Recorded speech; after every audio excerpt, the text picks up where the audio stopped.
Hi, I'm Zach, and in this video we're going to be looking at a controller that's also a 10,000 milliamp hour battery pack.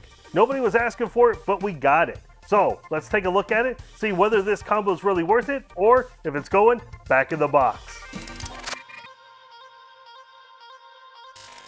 So what we have here is the More Than Games controller / 10,000 milliamp hour battery. Right off the bat, let's start with the feel of this controller. And it does have a rubbery kind of grip material on the plastic here. And as you can see, it picks up fingerprints really bad. I mean, it is really hard to get these fingerprints off. And I tried.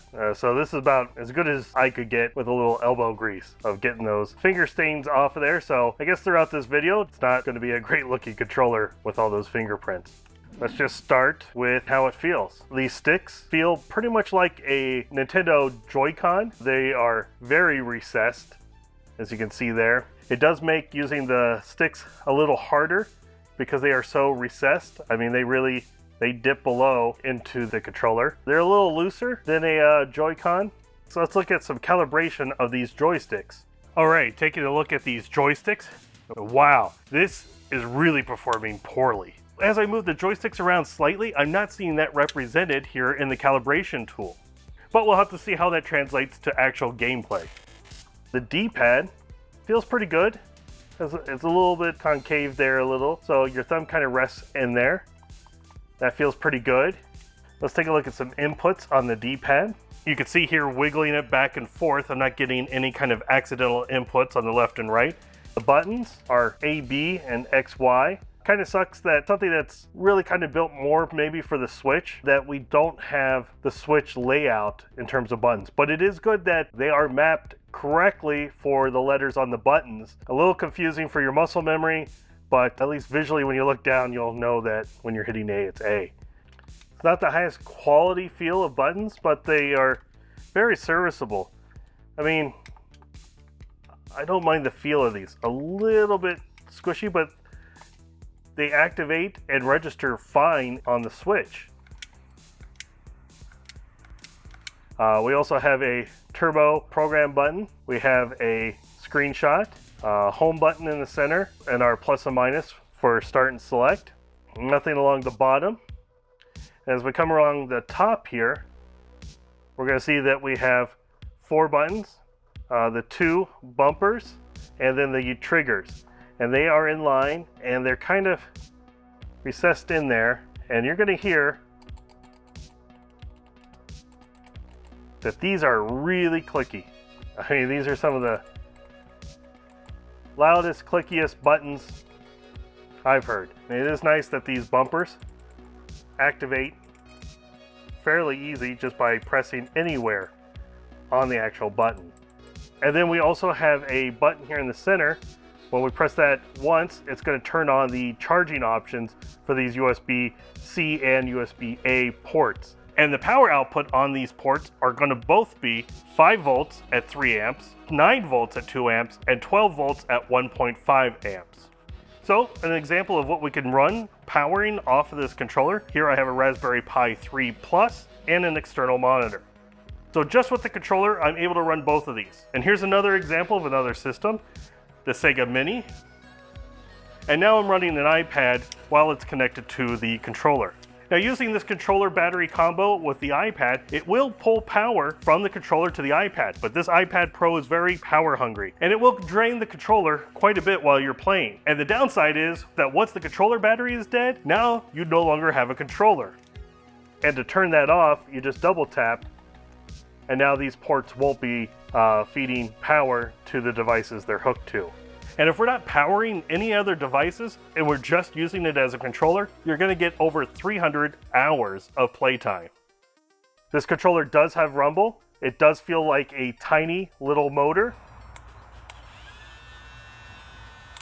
So it's not the greatest rumble, but it is there. Now, what was really surprising about this controller is that it had motion control, and they're not bad. Getting into Borderlands 2, I was able to control the aim really well. I could play around with the sensitivity for the motion, but I was getting really good slight controls while using the motion controls, which when I do use them, that's what I want them there for, is to go ahead and bring up that aiming sight and then use the motion controls to dial in the headshots.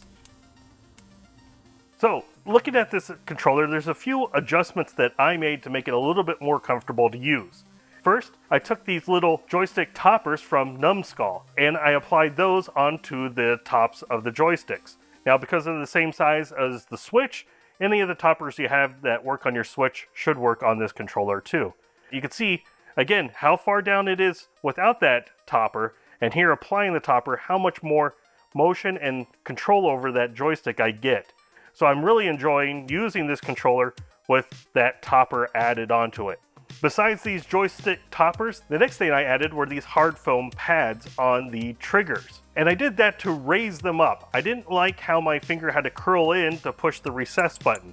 Now I can have my finger rest on the bumper and be able to click that trigger button much more easily. It does nothing to deaden the clicky noise from those buttons, but it is a lot more comfortable to activate those buttons while holding the controller. So these are a few minor adjustments that you can make to make this controller more comfortable to handle and use. So next I want to take a look at exactly what are the weight differences between carrying this joystick battery combo or just Joy-Cons and a battery pack. This is a 10,000 milliamp hour battery here and our Joy-Cons. And we can see that the controller combo weighs 279. So let's go ahead and swap that out here for the battery and put our two Joy-Cons on the scale also. And there you can see we're at 312. So it is much lighter to go with this controller over top of carrying the Joy-Cons and the battery pack. So the controller I like to carry is the 8-bit Lite controller. Now it doesn't have proper analog sticks like the More Than Games combo controller here, and it doesn't have a D-pad where the D-pad is. It packs up well, but you can see like the buttons and D-pad really don't rise above the controller any more than they do on the 8-bit Lite. And let's just see what the weight is there. And that's going to run us 297. So this is normally what I've got in my bag compared to what I would carry with this. So when we take a look at the size and thickness, we can see that, yeah, the size, they're about the same height. And for the thickness, very close on that thickness. So not really gaining much in terms of size, and a little bit of a weight advantage going to the combo controller and battery pack. And one of the bigger positives about this controller and battery combo is that it's only $25 on Amazon. So the controller in whole performs very well for that $25 range, especially since you're getting a 10,000 milliamp hour battery with it. So at the end of it, I was really impressed with the controls on this. While the calibrations of the sticks looked bad, the actual performance of them in game, I didn't have an issue with. I also found that the D-pad to be very usable, and that the buttons felt comfortable. Except for those top buttons, which sound like tap dancing on glass. They are way too clicky compared to any of the other buttons on this controller. And the fact that this really weight and size is just not any different than carrying the 10,000 milliamp hour battery and controller that I already do. And the great thing about that is I don't have to tie my controller to the device it's charging.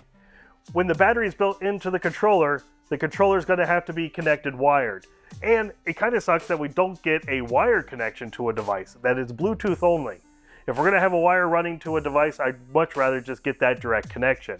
But we don't get that with this. And for that, and this rubberized, grippy material on the outside that just collects fingerprints, means that More Than Games controller is going back in the box. So thanks for watching. I'd like to hear your thoughts in the comments about this controller / battery combo. Is it something that you've been looking for? And if you liked the video, give it a thumbs up, subscribe to the channel, and we'll see you in the next video.